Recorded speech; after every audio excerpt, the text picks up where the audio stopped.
और सदन में दिए गए राहुल गांधी के बयान के कुछ हिस्सों को अब हटा दिया गया है। दरअसल उनके द्वारा जो कहा गया था कि आप हिंदू हैं ही नहीं, यह हिस्सा हटा दिया गया है। बीजेपी के पास हिंदू धर्म का ठेका नहीं, यह हिस्सा हटा दिया गया है। बीजेपी पर नफरत फैलाने का जो आरोप लगाया उस हिस्से को हटा दिया गया है। पीएम मोदी पर दिए नमस्ते वाले बयान को भी हटा दिया गया है। हिंदू वाले बयान पर दिए गए बयान में से कुछ हिस्सों को हटा दिया गया है। इसका क्या प्रावधान है और ऐसा क्यों किया गया, किन बातों को लेकर, और जो रिकॉर्ड से हटाए गए इन हिस्सों पर कैसे कार्रवाई की गई, इसकी क्या टेक्निकलिटीज हैं, वो भी हम आपको बताएंगे। राहुल गांधी सदन में बोलते हुए ये सब बातें बोल गए थे। विनीत हमारे सहयोगी दिल्ली से हमारे साथ जुड़ गए। विनीत, बहुत सारी बातें ऐसी राहुल गांधी ने सदन में कही थी जो विवाद का कारण बन सकती थी, जो आपत्ति योग्य रहीं, अब उन्हें रिकॉर्ड से हटा दिया गया है।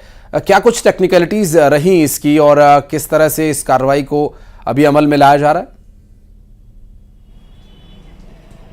जी, निश्चित तौर पर मैं आपको बताना चाहूंगा कि कल राहुल गांधी ने जिस तरह के बयान दिए थे उसको लेकर के आपत्ति जो है वो दर्ज की गई थी और उसके बाद लोकसभा अध्यक्ष का विशेषाधिकार होता है, उन्होंने उन जो बयान थे उन्हें स्पंज जो है वो कर दिया। लेकिन सबसे बड़ी बात यहां पर मैं आपको बताना चाहूंगा कि जिस तरह से अभी बीजेपी कह सकते हैं एनडीए संसदीय दल की बैठक जो है वो हुई थी, जहां पर प्रधानमंत्री नरेंद्र मोदी ने सभी को संबोधित किया, सभी नए सांसदों को संबोधित किया। किरण रिजिजू को भी हम सुन रहे थे जिस तरह से वो बोल रहे थे। लेकिन एक बड़ी बात जो वहां पर उन्होंने सभी सांसदों कही, जो हमें सूत्रों के हवाले से जानकारी मिल रही है, उसमें उन्होंने कहा कि गांधी परिवार जो है, राहुल गांधी हो, सोनिया गांधी हो या प्रियंका गांधी वाड्रा हो, वो जो है वो इस बात को स्वीकार ही नहीं कर रहे कि कोई भी व्यक्ति जो है वो बाहर का व्यक्ति जो है, परिवार के बाहर का व्यक्ति जो है वो प्रधानमंत्री बन सकता है, एक चाय वाला जो है वो प्रधानमंत्री बन सकता है। ये परिवार जो है, कांग्रेस का जो परिवार है, वो इस बात को स्वीकार नहीं कर पा रहा है और इसी कारण इस तरह के बयान जो है वो दिए जा रहे हैं। तो प्रधानमंत्री नरेंद्र मोदी ने साफ तौर पर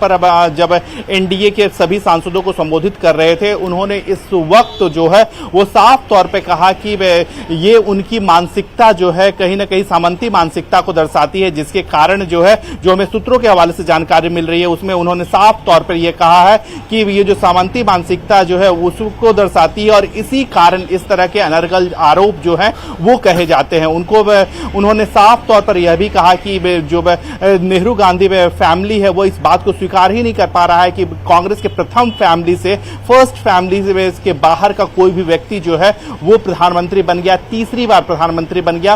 और इसी कारण हम राहुल गांधी के जो जिस तरह के बयान थे या फिर बीजेपी को जिस पर आपत्ति थी, या फिर हम कह सकते हैं कि प्रधानमंत्री नरेंद्र मोदी ने भी उन्हें टोका था, केंद्रीय गृह मंत्री ने उन्हें टोका था, राजनाथ सिंह ने उन्हें टोका था, साथ ही साथ शिवराज सिंह चौहान ने उन्हें टोका था, किरण रिजिजू ने उन्होंने टोका था।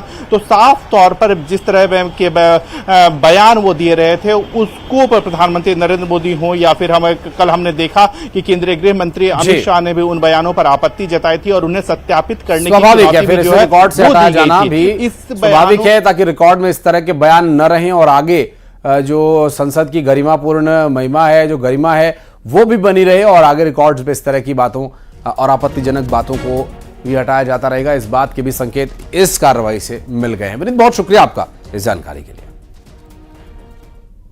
और ये थे केंद्र की पंचायत की बात, अब राज्य की पंचायत की बात।